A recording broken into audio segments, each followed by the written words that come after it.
जय श्री कृष्णा दोस्तों, बियसरा फैमिली में आपका स्वागत है। संकष्टी चतुर्थी और सोमवार का दिन पड़ने से बहुत ही सर्वार सिद्ध योग बना हुआ है। ग्रहों का गोचर इस दिन बहुत ही श्रेष्ठ योग बना रहे हैं, जिसके कारण 9 भाग्यशाली राशियों को बहुत ही श्रेष्ठ लाभ मिलने के योग बन रहे हैं। दोस्तों, सोमवार के दिन संकष्टी चतुर्थी पड़ना बहुत ही शुभ माना जाता है, क्योंकि सोमवार का दिन देखिए भगवान शंकर का माना जाता है और गणेश जी भगवान शंकर के प्रिय पुत्र कहलाते हैं। दोस्तों, गणेश जी देखिए प्रथम पूज्य होने के साथ साथ रिद्धि सिद्धि के दाता है और शुभ लाभ इनके पुत्र हैं। अगर सच्चे मन से गणेश जी का पूजन किया जाए, भगवान शंकर का पूजन किया जाए, तो निश्चित ही आपकी जो मनोकामना है वो पूरी होती है। और जो दंपति संतान की इच्छा रखते हैं उन्हें तो अवश्य ही भगवान शंकर का और गणेश जी का पूजन अवश्य करना चाहिए। साथ ही दोस्तों, इस दिन अगर आपको 2 वस्तु मिल जाए तो दोनों वस्तु आप शिवलिंग पर चढ़ाए, नहीं तो एक वस्तु तो अवश्य ही शिवलिंग पर चढ़ाए, जिससे भगवान शंकर बहुत ही शीघ्र प्रसन्न होंगे और आपको संतान सुख का आशीर्वाद देंगे। दोस्तों, उसकी जानकारी देने से पहले अगर अभी तक आपने मेरा चैनल सब्सक्राइब नहीं कर रखा तो सब्सक्राइब जरूर कर लें, बगल में बेल आइकन को दबा दें, जिससे मेरी आने वाली सभी लेटेस्ट वीडियो का नोटिफिकेशन सबसे पहले आप तक पहुंच सके। दोस्तों, सोमवार के दिन देखिए सुबह के समय आपको भगवान शंकर का पूजन अवश्य करना है और आपको पंचामृत से मतलब शिवलिंग का अभिषेक करना है, या फिर आप सिर्फ दूध से और दही से आपको मतलब शिवलिंग का अभिषेक करना है। साथ ही दोस्तों, भगवान शंकर की पूजन सामग्री में जो भी वस्तु आपके पास है वो तो अवश्य ले जाएं, और आपको जो 2 वस्तु जो विशेष रूप से लेकर जानी है वो है, एक तो सुपारी। देखिए सुपारी गणेश जी का स्वरूप माना जाता है, गणेश जी का रूप माना जाता है। और दूसरी वस्तु है मदार, यानी आंकड़े का फूल, मदार, आक, अकोवा, जिसे न जाने कई नामों से जाना जाता है, ये गणेश जी का स्वरूप माना जाता है। दोस्तों, अगर आपको सफेद रंग का जो आंकड़े का फूल होता है अगर वो मिल जाए तो बहुत ही अच्छा है, क्योंकि सफेद रंग का जो आंकड़े का जो फूल होता है या वृक्ष होता है वो गणेश जी का रूप माना जाता है और भगवान शंकर की प्रिय वनस्पति मानी जाती है। तो इस दिन अगर आप शिवलिंग पर अपनी मनोकामना बोलकर ये 2 वस्तु चढ़ाते हैं तो निश्चित ही आपको संतान सुख की प्राप्ति होगी। भगवान शंकर बहुत ही शीघ्र प्रसन्न होते हैं।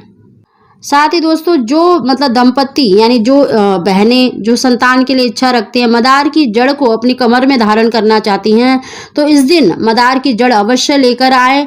मतलब आप पहले ही लाकर रखें और शिवलिंग पर अर्पित करके और शुक्रवार के दिन उसे कमर में धारण कर लें, क्योंकि इस दिन बहुत ही शुभ संयोग है। देखिए संकष्टी चतुर्थी भी है और सोमवार का दिन है, और दोनों ही दिन बहुत ही श्रेष्ठ माने जाते हैं। और शिवलिंग पर चढ़ाकर अगर आप मदार की जड़ को अपनी कमर में धारण कर लें, चाहे तो आप उसी दिन धारण कर लें या फिर आप मतलब शुक्रवार के दिन इसको धारण, बहुत ही शुभ संयोग है।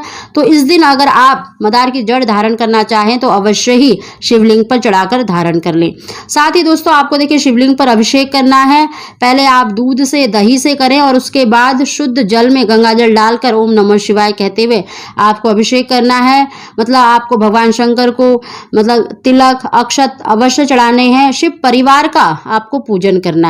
दोस्तों, उसके बाद आपको सुपारी पर देखिए रोली से तिलक करना है और उसमें 3 बार कलावा लपेटते हुए अपनी मनोकामना बोलकर अपने दोनों हाथों में रखें उस सुपारी को और अपनी इच्छा बोलकर उसको शिवलिंग पर चढ़ा दें।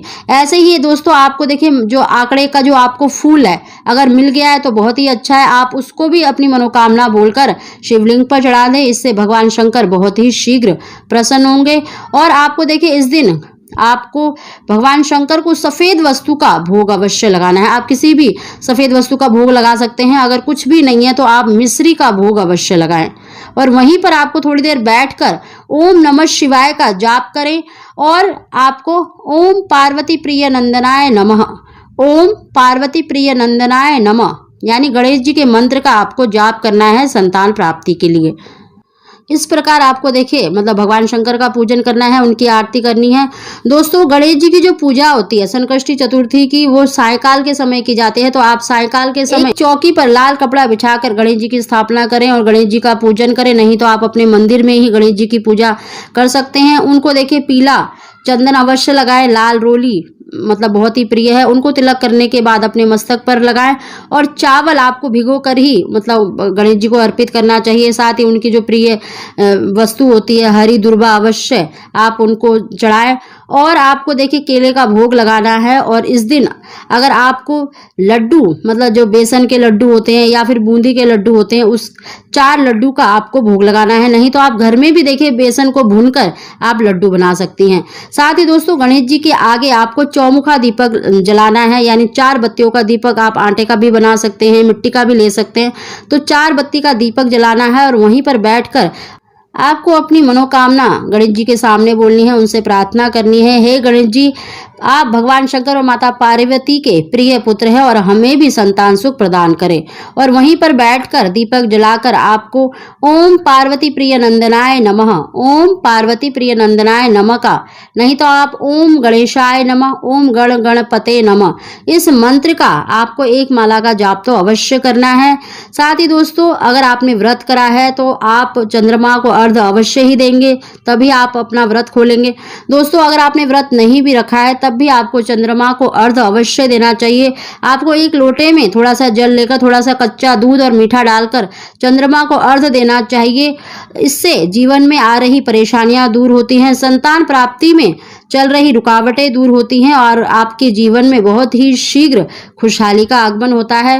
दोस्तों संकष्टी चतुर्थी का अर्थ ही होता है संकटों को हरने वाली, और गणेश जी विघ्नहर्ता हैं, सभी संकटों को हर लेते हैं। तो आप गणेश जी का और भगवान शंकर का पूजन अवश्य करें, क्योंकि इस बार देखिए बहुत ही श्रेष्ठ योग बना हुआ है। सोमवार के दिन संकष्टी चतुर्थी का पढ़ना और ग्रहों का गोचर इस दिन बहुत ही श्रेष्ठ रहने वाला है 9 भाग्यशाली राशियों के लिए।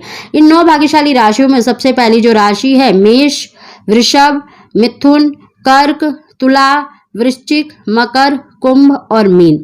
दोस्तों ये 9 भाग्यशाली राशियां ऐसी हैं जिनको शेष लाभ मिलने के योग बन रहे हैं। साथ ही इस दिन देखिए भगवान शंकर का और गणेश जी का पूजन अवश्य करें, तो निश्चित ही आपकी जो मनोकामना है वो अवश्य ही पूरी होगी। दोस्तों अगर आपको हमारी जानकारी वीडियो पसंद आई हो तो इसको लाइक जरूर करें और कमेंट बॉक्स में हर हर महादेव